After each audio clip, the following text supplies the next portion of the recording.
Hey, everybody, this is Josh for another episode of the Solopreneur Grind Podcast. I'm very happy to be joined by Kenneth Lo, co founder of Zen Biz Services. Kenneth, thank you so much for coming on the show. Hi, Josh. Thank you so much for having me and happy Valentine's Day. Same to you. Same to you. We'll save the fancy dinner for another time. But Ken, thank you so much for taking the time to join the show. Before we kind of jump in, can you give a little introduction, a little bit more about yourself, and a little intro to Zen Biz as well? Yeah, absolutely. So I'm sitting here in San Francisco. It's finally sunny today. And I started my entrepreneur journey bits and pieces. But the latest one, I launched a automation agency. I saw this opportunity of AI coming out and I'm walking around Soma area. I can see OpenAI, Notion, Anthropic all spinning up. And then the offices getting bigger and bigger. I say, wow, I think this might be an opportunity there. So I just jumped in head first. I left my comfortable private equity corporate job, and it was very stable. It was very good opportunity. But then I saw this as a once in a lifetime chance. So I want to seize that. I don't want to miss the last time. I was too young for when the internet came along. So I missed that wave.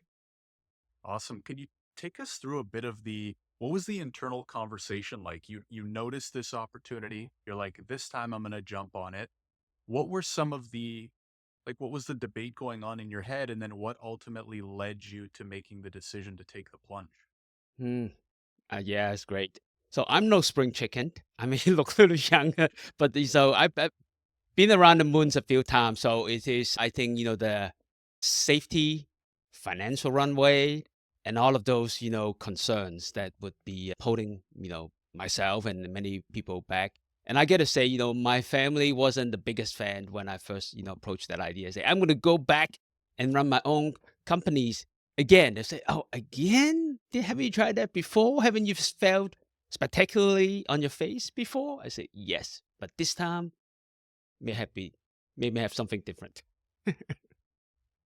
Absolutely. And you mentioned, or we introduced you as co-founder. So can you talk a little bit about how big is the team of the business right now? How are things going? And do you think there's a lot of room for growth in the industry as well? Mm, yes.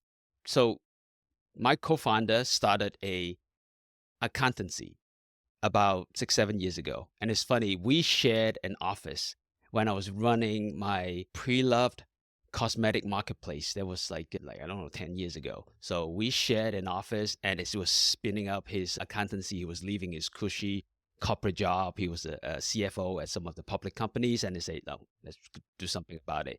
So he started that and I kind of took different turns, went corporate, went back to entrepreneur, went back to startup and things like that. But eventually we met up and he got himself pretty established. He saw an opportunity having this synergy. He got these accounting clients and they're doing stuff very a traditional way. And they can see there's opportunities for us to do a lot of automation, especially the past 24 months or so with ChatGPT making AI sexy and accessible. So it's really, I think, it's changing off guard. Absolutely. And timing definitely does seem interesting for a variety of reasons. Can you give maybe five key steps? Let's say someone's out there, they agree, they see this opportunity, they see the AI wave, automation, et cetera, et cetera. What are Hmm. five key steps somebody could take to build a similar type of business today? Yeah, there's so much noise out there, right? There's I'm a bit of a bubble being in San Francisco, but I think like a couple key things you kind of have to really focus. There are opportunities seemingly everywhere, but if you try to spread yourself too thin, forget about it, right? So I actually got some quotes here that I'd like to share. So first one is opportunities multiplied as they are seized. Okay, sounds fancy. Sounds like some ancient Chinese strategist talking about that. Is Sun Tzu, by the way. So what does that really mean? So boils down to modern language. Start small. Okay, you probably keep hearing that the riches in the niches.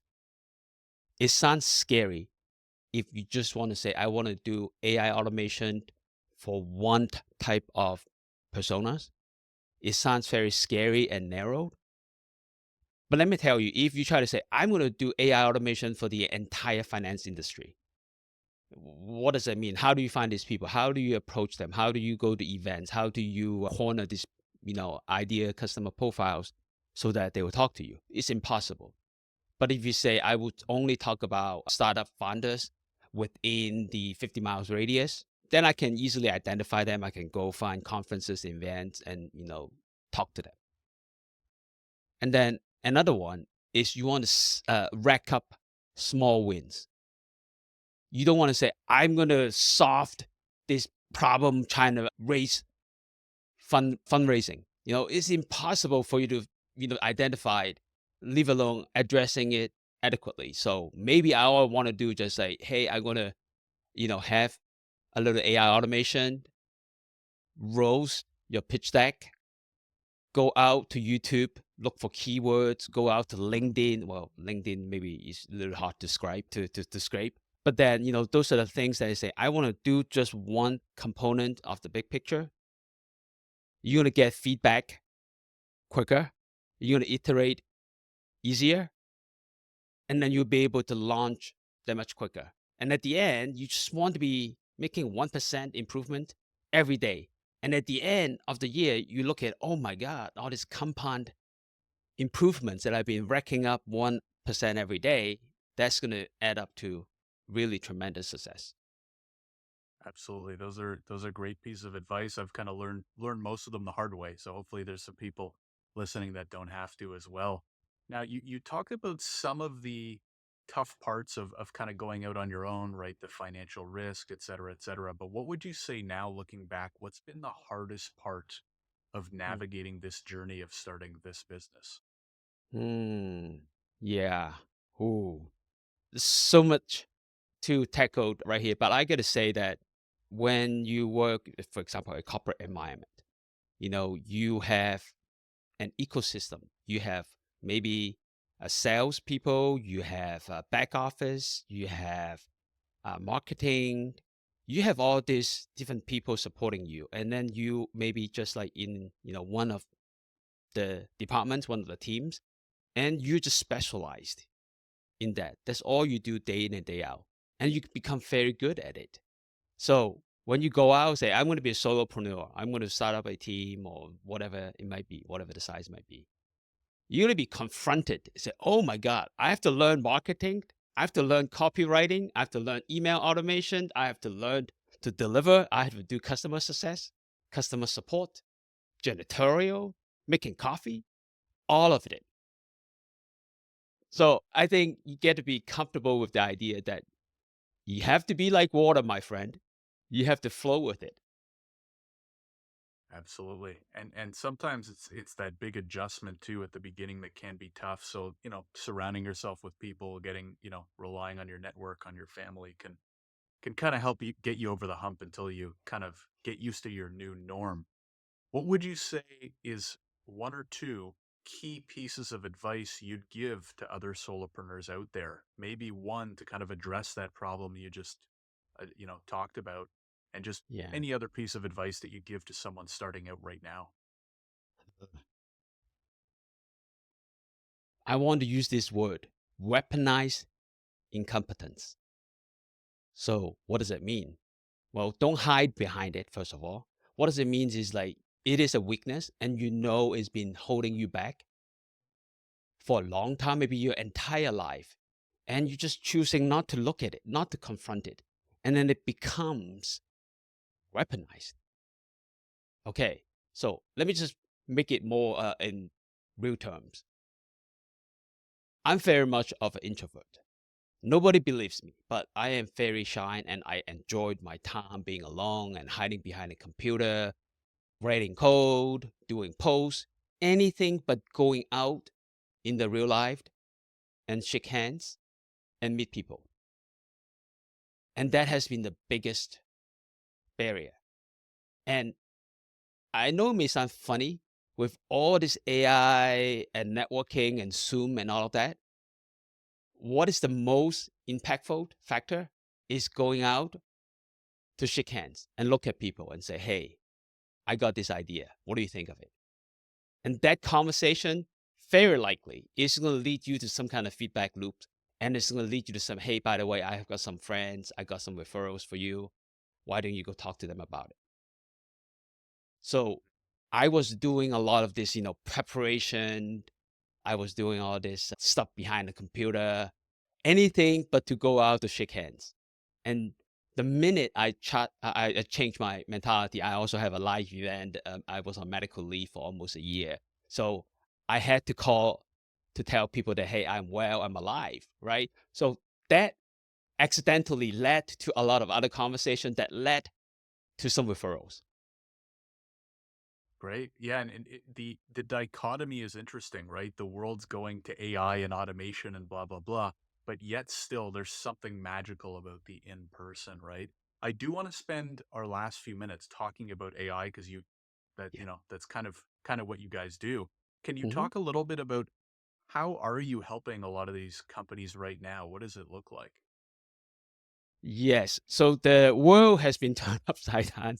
I'm not talking about just the past 2 or 3 weeks with DeepSeek, with Quinn from Alibaba, with all of those like crazy models that are very cost effective and it's very powerful. So I think the idea of like, oh, I have to like, have this long life cycle. I have to get an advisor. I have to get a consultant. I have to hire some agency to build some marketing materials. Those days numbered. I mean, there will be opportunities where, I really want to focusing on, some high ticket items and I don't have time to do all the other white glove services. But I think for us, many of us starting out, whatever's in your fingertips is really a couple keystrokes away. I'm not saying that, you get the best legal advice, being a lawyer yourself, I'm sure you have appreciation. But I have to say that you can probably ask a bunch of preliminary questions. Just a quick Q&A sessions with some good prompting techniques. You're going to get a good framework. And you can take the list of questions and research and answer and going back to your attorneys and whoever say, hey, Josh, these are my pain points. Does it make sense? This is what I find. That's going to quicken first the life cycle. And it's also going to lower your legal fees and marketing fees and whatever else. So I think all of that, it becomes so accessible back then when knowledge was more of a you have to go to a library, you have to hire consultants, you have to hire experts. Those days are gone. Absolutely. I totally agree. And I think the main reason I agree is the way you've described it, which is kind of how I preach, is to use it as a tool, but verify, right? So Yeah. certain things that are like lower risk, maybe you want to prep a LinkedIn post, pretty low risk, right? Sure. Hmm. Go use Claude, go use ChatGPT, prep it, review it, and Yeah. post it. For legal advice, it's pretty good at basic legal advice. But then, especially if you're in a more complex situation, you still might want to run it by a lawyer. But like you said, instead of costing you maybe thousands, it might just cost you a few $100, right? Something. Can you Yeah. talk a little bit about for those solopreneurs out there who are newer to AI? Do you have a couple tips, a couple tools, a couple AI products that you really like that you think most solopreneurs should at least be trying? Yeah. So there are a lot of things to tackle, and I think we'll go back is to really start small, right, and rack up a bunch of small wins. So have a smaller attack surface. Pick one thing you're doing more than once. Document it, even in the like back of the napkins, a little quick process diagram. If you're able to do that much, poke holes at it, and you even ask AI, say, hey, this is my process diagram, roast it. You can say roast it with love or whatever. It's going to give you some critique and turn it into a workflow. So what I just described is a very specific use case, very small niche workflow. And once you go through that mini life cycle, I say, oh, you're going to get that aha moment. If I can get this one use case, I'm going to have another use case. And guess what? I think you're going to see the connection. You can connect both use cases. And I think that's where it's going to lead you to, what's a buzzword right now is agentic AI, is you're not dictating how things should be done. You define the goal, and then you let the AI kind of make the decisions. And then at the end, it gives you the deliverables. For sure. Just to give us an idea, what are some of the key processes that you guys help companies automate? Yeah. So when I was with a private equity, I was focusing in the back office, specifically in the sales operation. So a lot of marketing, outreach. So we will look at, investors, we look at portfolio companies, we look at funds, all of it. So I'm just thinking about enriching the data, right? You got your CRM data that people are taking notes manually. You got LinkedIn data. You got Angel Lists and Prequen and PitchBook. You get all of those public available data. You combine it and you want to make sense out of it. And so one of the processes is like, we're going to go out, collect the different sources of data, cleanse it, enhance it using the proprietary algorithms, depending on the firm's, philosophies and principles and whatever. And at the end, we're going to have a little investment memo prepared for you. And Hmm. let me tell you, this process has been done for decades and decades, but by us humans, right? So all of that can be highly automated and can be repeated. And also, that's going to leave more mental bandwidth for us to really dig deep. I can read into the body language of the people across the boardroom. I can now not taking notes anymore. I'm like really digging into the person's backstory to see if this thing is a good investment or not. That's just one quick example of what we do for investment firms. Yeah, that makes a lot of sense. Second last question, Ken. What's your favorite AI tool right now that a solopreneur could use or should try? Yeah, so I'm going to keep it simple, right? So pitch decks. That's like really, it sounds like a basic use case, but let me just go and say that people don't like making pitch decks. The people receiving the pitch decks, they don't really like to read that, right? So you got that, things going on. So how about, using some quick AI to make this pitch deck materials and marketing materials and whatnot. So I have been working with Gamma.app, and it's amazing. You put in a couple keywords, and within 2 or 3 minutes, you can actually see it being built right now. And then it gives you a pitch deck, and you can easily go into edit it and change pictures and things like that. And I know the team has been working hard, and they're pushing out features like a better AI model to make images, so it doesn't look like very AI and cartoonish. So just that very quick use case alone is going to save you so much time. And now I'm going to be having more time to bond with the people, like looking at my pitch decks and all those people making decisions, right? So I'm not like spending so much time like, crafting decks and whatnot. Yeah, I wish I had that a few years ago. We raised a little bit of money for my legal tech startup, and oh, the amount of time we spent on just even the initial draft of the pitch deck. So Yeah. it's crazy times, right? So much opportunity now in entrepreneurship with a lot of these tools, with a lot of these AI applications, if you use them properly. Ken, this has been super interesting. Really appreciate you coming on. If people want to learn more about you or your business or get in touch, where do you recommend that they go? Yeah. So my personal URL is KennethLo.me. And then the business website is zenbiz.co. Awesome. And we'll have links to all of those in the description, whether you're watching on YouTube or listening on your favorite podcast platform. Ken, thanks again for coming on the show. Really appreciate it. Thank you so much, Josh. And happy Valentine's Day again. And I'll be sending roses to you your way.